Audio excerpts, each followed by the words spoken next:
Assalamualaikum warahmatullahi wabarakatuh. Perkenalkan, nama saya Elva Putri Yulita dari Fakultas Ekonomika dan Bisnis, Prodi Manajemen, Universitas Wijaya Kusuma Purwokerto. Di sini, saya akan menjelaskan tentang teori aliran organisasi klasik.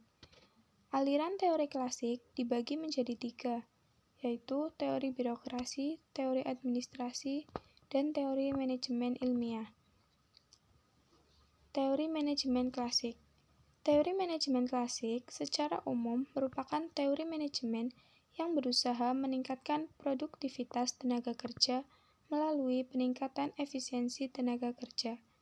Teori manajemen klasik mengasumsikan bahwa orang bekerja secara rasional dan pada dasarnya dipengaruhi oleh faktor ekonomis. Teori birokrasi. Birokrasi menurut Max Weber. Max Weber juga menyatakan, birokrasi itu sistem kekuasaan di mana pemimpin superordinat mempraktekkan kontrol atas bawahan subordinat. Sistem birokrasi menekankan pada aspek disiplin. Sebab itu, Weber juga memasukkan birokrasi sebagai sistem legal rasional. Oh iya, teori birokrasi juga mempunyai ciri-ciri loh. Yang pertama, adanya pembagian kerja yang jelas, adanya hierarki wewenang yang ditetapkan dengan baik, program-program yang rasional, adanya sistem peraturan yang meliputi hak dan kewajiban para pemegang jabatan, dan hubungan yang sifatnya impersonal. Teori administrasi. Teori administrasi menjelaskan upaya-upaya untuk mendefinisikan fungsi universal yang dilakukan para pimpinan dan asas-asas yang menyusun praktik kepemimpinan yang baik. Menurut Henry Fayol, teori administrasi adalah suatu pendekatan dari pimpinan atas sampai pada tingkat pimpinan yang terbawah. Maksudnya, bahwa keberhasilan organisasi untuk meningkatkan produksi tergantung pada kemampuan pimpinan teratas dalam organisasi, yakni bagaimana menggerakkan dan mengarahkan pimpinan tingkat menengah. Organisasi tergantung pada kemampuan pimpinan teratas untuk memengaruhi bawahan agar mereka melaksanakan pekerjaan yang diberikan dengan baik. Teori manajemen ilmiah. Manajemen ilmiah menurut Taylor F. W. dalam Stoner James A.F. 1988.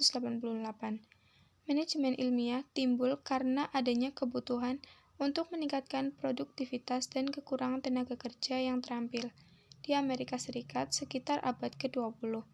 Untuk meningkatkan produktivitas, beberapa tokoh aliran manajemen ilmiah berusaha mencari cara yang tepat. Berikut beberapa pakar aliran ini adalah Robert Owen, Charles Babbage, Frederick W. Taylor. Pakar aliran manajemen ilmiah.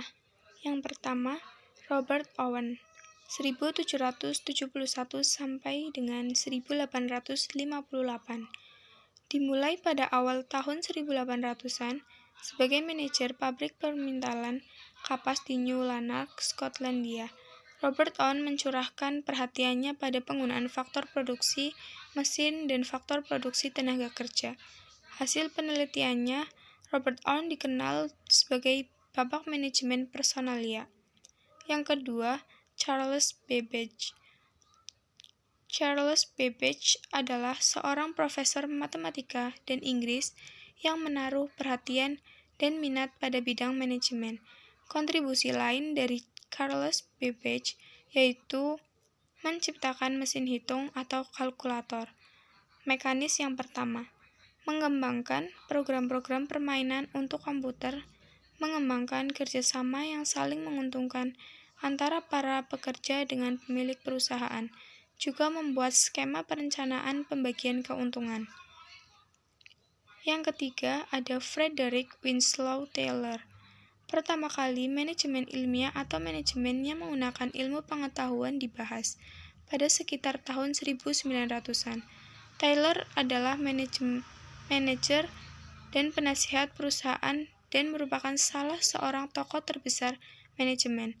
Taylor dikenal sebagai bapak manajemen ilmiah atau scientific management. Hal yang menarik dari pendapat Taylor salah satunya adalah mengenai posisi manajer.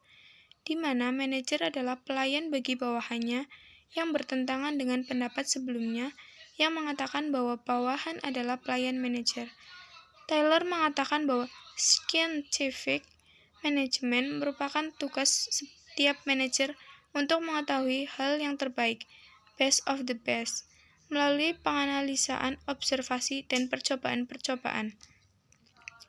Sekian penjelasan singkat mengenai teori aliran organisasi klasik yang saya sampaikan. Terima kasih. Wassalamualaikum warahmatullahi wabarakatuh.